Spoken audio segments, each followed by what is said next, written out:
South Kodiyathur AP സ്കൂളിൽ നാടൻപാട്ട് ശില്പശാലയും folklore ക്ലബിന്റെ ഉദ്ഘാടനവും Kerala folklore academy vice chairman Koya Kappad നിർവഹിച്ചു. നാടൻപാട്ടിന്റെ ഘടന, വായ്ത്താരികൾ, മാപ്പിളപ്പാട്ടിന്റെ ചരിത്രം തുടങ്ങിയ വിവിധങ്ങളായ വിഷയങ്ങൾ പാട്ടുപാടി അവതരിപ്പിച്ചത് കുട്ടികൾക്ക് പുതിയ അനുഭവമായി. ചേളന്നൂർ പ്രേമൻ, OTV ചൂലൂർ എന്നിവർ നാടൻപാട്ട് ശില്പശാലയിൽ ക്ലാസ് എടുത്തു. ചടങ്ങിൽ PTA പ്രസിഡന്റ് CT കുഞ്ഞോയ് അധ്യക്ഷനായിരുന്നു. മാനേജർ യാക്കൂബ് ഫൈസി മുഖ്യാതിഥിയായിരുന്നു. ക്ലബിന് ഫോക്ലോർ അക്കാദമി അനുവദിച്ച affiliation certificate Koya Kappad manager Yakoob ഫൈസിക്ക് കൈമാറി. AK ഖദീജ, PC മുജീബ് റഹ്മാൻ, അബ്ദു ചാലിൽ, PP മുഹമ്മദ് കുട്ടി, CK Ahmed Basheer, T ബേനസീറ, K Ayisha, Majeed Poothodi തുടങ്ങിയവർ സംസാരിച്ചു.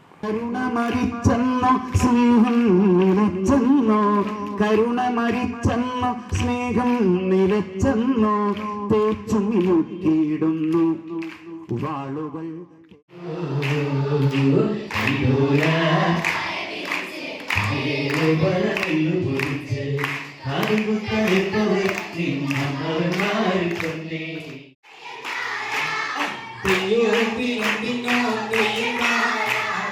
Thank you.